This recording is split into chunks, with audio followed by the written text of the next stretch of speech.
Hey guys, Dr. Ben Solheim here from Marshfield location of Health in Motion, and today I wanted to talk to you about what's called lower cross syndrome. It's actually a positional change that we see, a common pattern that we see in the practice and in the clinic that causes a variety of issues. Can be in the low back or the hips, even all the way down to the feet. So just thought I'd give you a little idea about what that's about and what we can do to fix it. So first, we need to orient you a little bit, kind of where things are at. So I've got Charlie, our little spine here, helping us.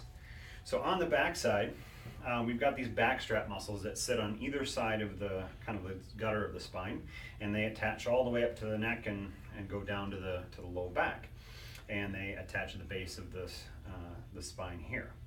Also on the back side, we've got our glute muscles. This whole back area is devoted to your glute muscles. The biggest one, glute max, attaches and goes right down to this little spot in your thigh.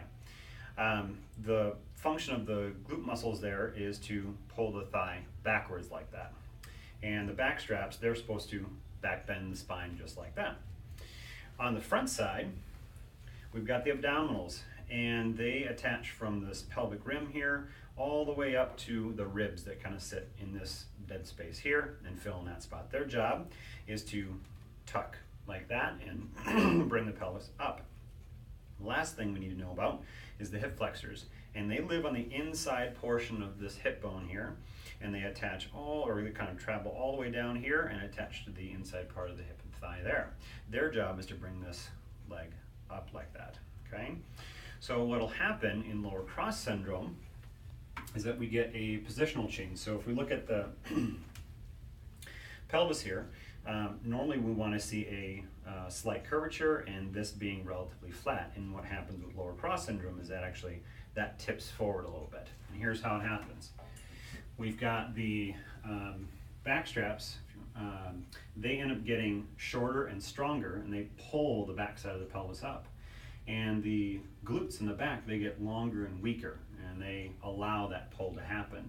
And on the front side, you get the hip flexors in the front that actually pull the pelvis down in the front, and the abdominals that get long and weak and allow that pull to happen. So in the corrected position, all I've got to do is reverse that.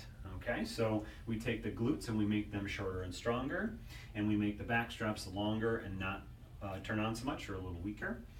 And then your hip flexors, we do the same thing. We make those a little longer and not so turned on. And the abdominals, we get those to fire up and get shorter and stronger. So this can really correct a lot of issues in the low back, hip, again, all the way down to the knees and feet.